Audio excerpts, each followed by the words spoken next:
I don't get driving. I never did. And I don't think you do too. I mean, just think about it. When it comes to every other aspect of our lives, like ordering sandwiches for example, it's overly policed. You gotta wait in line for your turn, choose one of the options, take it slowly. But then when you're in the car, it's like, Ghost riding the whip, crazy taxi. it's a free-for-all, where you have more autonomy over your actions than when ordering a freaking sandwich. Except for maybe Subway, then you have some autonomy. Yeah, driving is like ordering at Subway. And is that what you really want? Is it? Actually, no, scratch that. You still have to wait in line to order at Subway. Driving was so confusing to me when I first started learning. It didn't help that no one gave me instructions beyond what each pedal did. Although, to be fair, that was some very important information. Because the first time I drove, I forgot which pedal was the brakes and had to look down to check. I knew so little about driving that I once drove opposite to traffic. I was driving towards a car that was dead ahead and I was hogging at it to move while everyone else in the car, which was my whole family at the time, and when I say my whole family, I mean family reunion level of whole family. They were all making their peace with this world. All the while, I was laughing maniacally because of how freaked out they were. I don't think I understood the magnitude of the situation back then. I can't imagine how bad it looked like from everyone else's perspective. This mad cat laughing while driving straight towards another car. Eventually, a driver's license manifested itself in my possession. Somehow.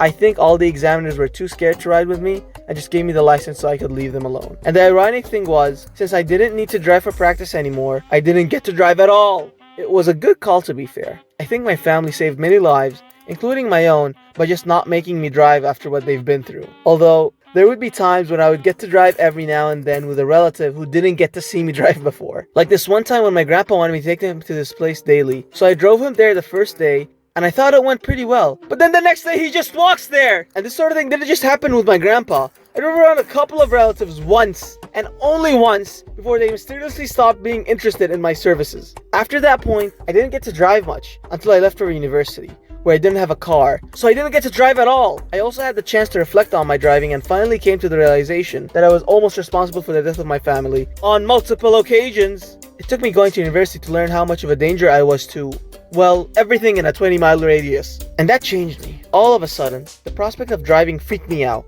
I was too anxious to go back to it whenever I would visit my family back home, who incidentally had time to forget the horrors that they've been through with me, and so were more eager to have me drive them around once more, which meant that I was driving around in one of the most chaotic places in the world. Seriously, people would skip red lights and create new lanes in between actual lanes. It was so bad that they had to put traffic lights in the middle of roundabouts. So you can imagine my enthusiasm when I was suddenly woken up one day and was told, "We need you to take us on this 4-hour drive to the neighboring city." And that turned out to be one of the most important drives of my life, because after 6 hours of driving, mostly in the dark and while being seemingly attacked from all other vehicles, as if this was some sort of Mario Kart race, I came to an epiphany. All of a sudden, it all made sense, and driving from that point forward wasn't this anxiety-filled experience anymore. I was literally scared straight from being scared of driving, and I found myself much more comfortable driving from then on out. Of course, it was really more of a, oh well, I guess death is just gonna come to me one day, so why should I be scared? This is a terrible note to end on. I'm sorry. But c'est la vie, I guess. Hello. I hope you enjoyed this animation, and I want to thank you for watching. I also want to thank the amazing people who made this crazy artwork, fan art that's on screen right now. Thank you all so much. Also, I wanted to also mention a couple of people who I snuck into this animation as Easter eggs, which, by the way, if you comment, then you could be in the animation, like Jenny Toons, Lil Squibbles, Jacqueline from JR Sketchers, Pygmy Sloth, 2 Bananas, really cool people. Not just commenters, friends really at this point. So yeah, cool. I just wanted to mention them. You guys are in the animation. If you thought, hey, this looks familiar, is that me? Yeah, that's you. I put you in it because we're cool. Also, I wanted to mention that I was a part of this big animator project that was done in December for the holidays. I'm gonna put a link to it on screen. It was spearheaded by Jaguar Bubbles. Go check it out.